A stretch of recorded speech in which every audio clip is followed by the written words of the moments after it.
në këtë analizë, sepse ky është një moment kritik. Ky është një moment kritik i cili kërkon zgjidhje. Kërkon zgjidhje. Janë jo të pakët ata, duhet të flasim haptas, të cilët nuk kanë realizuar si duhet se çfarë do të thotë narkoregjim. Jo, nuk i fajsoj. Ja, është një artillerie e përditshme mediash që nga mjezi gjerëndark nuk bëjnë gjë tjetër vetëm t'i mashtroj, vetëm t'i dizinformoj njerëz të thjesht, vetëm t'u fshejnë të vërtetën. Ju e pat, në kulmin e skandalit Balluku, Edi Rama pas një dalje në konferencë shtypi, asnjë gazetar, asnjë pyetje për Lubin. Njëra që dësht bëjt e përzun. Asnjë pyetje për skandalin. Asnjë pyetje për tunelin e Llogaras. Asnjë pyetje për aeroportin e Vlorës. Jo. Mram i anulluan emisionet, se problemi ishte se prokuria i ka dërguar Sali Berishës fletëthirrje për 21 janarin. Tanë dhe këtë duhet ja u servirin shqiptarëve se ky është problemi i shqiptarëve sot. Në çdo akt. Këto media vetëm se bëjnë gjithçka për të mbrojtur, për të dizinformuar në emër të qeverisë e cila i mban me lekë. Kjo është situata, por për ju, për çdo idealist, për çdo njeri, dhe nuk janë të pak, ju garantoj, po janë me qindra mijëra. Njerëz me ideale, njerëz të gatshëm të luftojnë për idealet e tyre, të drejta fisnike. Duhet jetë shumë e qartë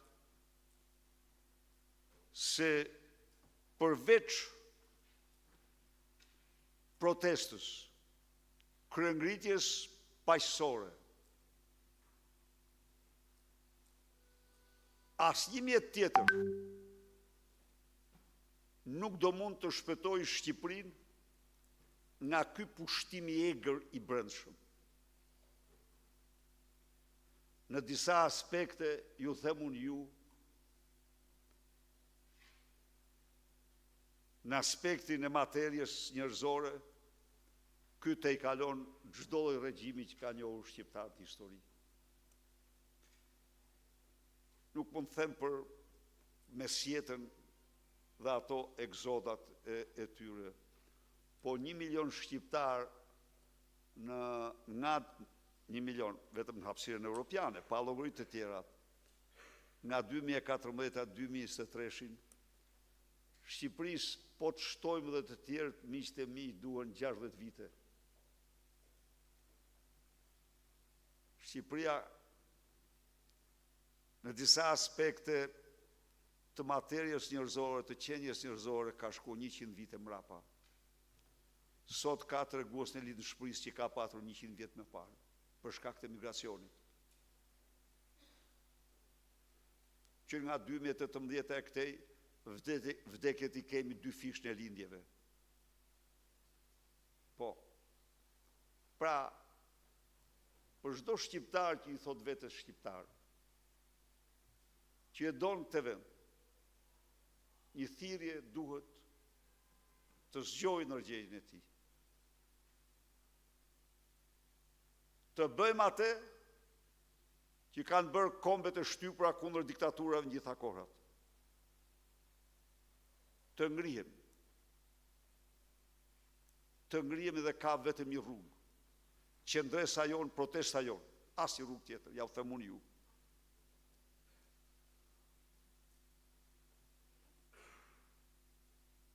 Kemi çdo fakt, çdo dhënë, çdo të vërtetë në këtë që themi. Atëherë është në detyrimin ton madhor këtë situatë dramatike ta shqyrtojmë, ta analizojmë dhe të vendosim t'i përgjigjemi. Në qoftë se si përgjigjemi ne, askush si përgjigjet më. Ju jeni vetë. Shqiptarët nga ne presin përgjigje. Shqiptarët mund të hidhin në lanë. Hikti zvleni. Nuk e bën këtë. Me gjithë 4.500 ngjarje aktivitetet të organizuara, me gjithë arrestime dhe dhunën, me gjithë 100 euro për çdo pensionist, me gjithë armatën e zezë të patronazhistëve, me gjithë 28.000 hektar drogë, me gjithë 220 milion euro subvencione në bujqësi, me gjitha këto e këto, shqiptarët prapë qëndruar, aq sa qëndruar. Pra, ekzistojnë qindra mijëra shqiptar idealistë, që ne duhet të shohim pushtrimin.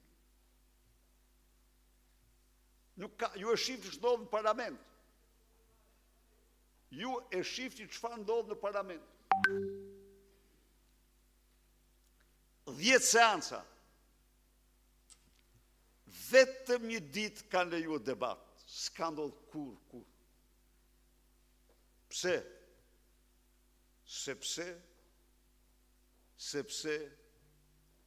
nxin në çdo gjë.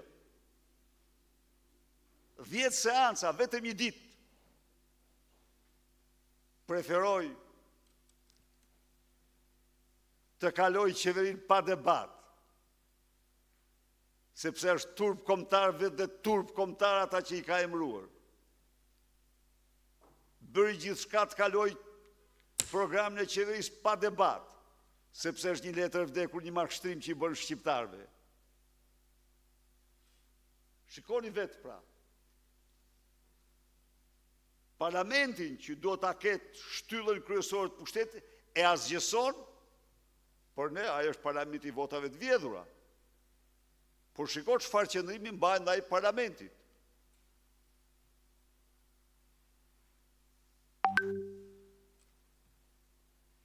Të dashur kryetar dhe kryetare të degëve të Partisë Demokratike, të dashur demokratë dhe demokratë.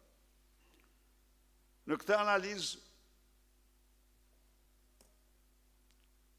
nuk kërkoj dhe nuk synoj në mënyrë absolute të mbulohet as dhe përgjegjësia më e vogël e Partisë Demokratike për situatën në cilën jemi. Jo.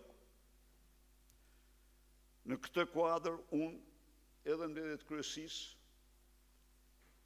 edhe publikisht kam deklaruar se pas publikimit të raportit ndërkombëtar për zgjedhje, Partia Demokratike do bëj analizën. Do bëj analizën e punës vetë. Kjo është e domosdoshme.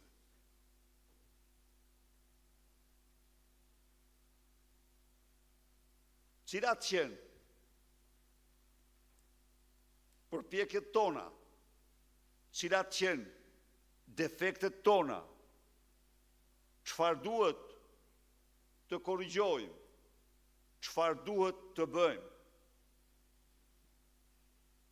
Por të gjitha këto janë të domosdoshme, veçse një gjë do të themi. Diktatura, narkodiktatura, kërkon guximin tonë. Kërkon mbi të gjitha guximin tonë. Përndryshe, vje keq, po unë do them ato që duhet njeriu të thotë të vërteta që beson. Para zgjedhjeve me 10 herë, 100 herë, unë kam deklaruar para jush se me Edi Ramën nuk ka votë të lirë. Nuk ka zgjedhje. E kam thënë me bindjen më të thellë se absolutisht i dhunoi dhe rrembeu zgjedhjet e 2021-shit. 2023-shit. Me radhë, nuk ka zgjedhje, një njeri që nuk bën një zgjedhje në partinë e tij, nuk pranon votën ai. Ai nuk pranon votën. Për te vota është krejtësisht e pa vlerë. Dhe kjo është pastaj në shoqëri. Kjo është e vërteta. Por kjo nuk mund ta pengojë ne. Të rishqyrtojmë edhe nuk do na pengojë. Të gjithë veprimtarinë, të gjithë problematikat që kemi, dhe në mënyrë të veçantë, ja u them unë ju këtu, dhe kjo që u them është më vështira për ta bërë, në këto kushte, është hapja dhe afrimi sa më shumë i vlerave drejt kësaj partie. Kjo është jetike. Kur jenë betej, ti ke një detyrë të shohësh se si mund të bëhesh më i fuqishëm.